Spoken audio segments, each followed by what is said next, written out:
Hello everyone, Nitishwaram energy healing centre থেকে আমি reiki master আবির রায়। আমাদের কাছে বহু প্যারেন্টসরা এই কমপ্লেন নিয়ে এসেছে যে তাদের সন্তানরা পড়াশোনা মনে রাখতে পারছে না ঠিকঠাক মতো করে, বা পড়াশোনা মনে রাখতে তাদের সমস্যা হচ্ছে।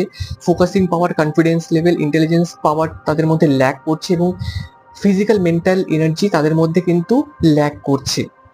এই সমস্ত বিষয় থেকে বেরিয়ে আসার জন্য তাদেরকে, বা আমি সেই সমস্ত প্যারেন্টসদেরকে রেকমেন্ড করব যে আপনারা একটিবার আপনাদের সন্তানকে রেকি পদ্ধতি শেখান এবং রেকি পদ্ধতি দিয়ে কন্টিনিউ হিলিং করতে বলুন। আমি এটুকু অ্যাসিওর করতে পারি যে সমস্ত বিষয়গুলো ল্যাগ হচ্ছে তাদের মধ্যে, সেই সমস্ত ল্যাগিং ইস্যুগুলো তাদের ভিতর থেকে রিলিজ হবে এবং পজিটিভলি, অ্যাক্টিভলি ফিজিক্যাল এবং মেন্টাল লেভেলে যে কোনো কাজ তারা ভালোভাবে করতে পারবে, এবং সেই সাথে ফোকাসিং পাওয়ার, কনফিডেন্স লেভেল, ইন্টেলিজেন্স পাওয়ার থেকে শুরু করে প্রত্যেকটা পজিটিভ এনার্জি তাদের মধ্যে বেশি করে কিন্তু ডেভেলপ হবে।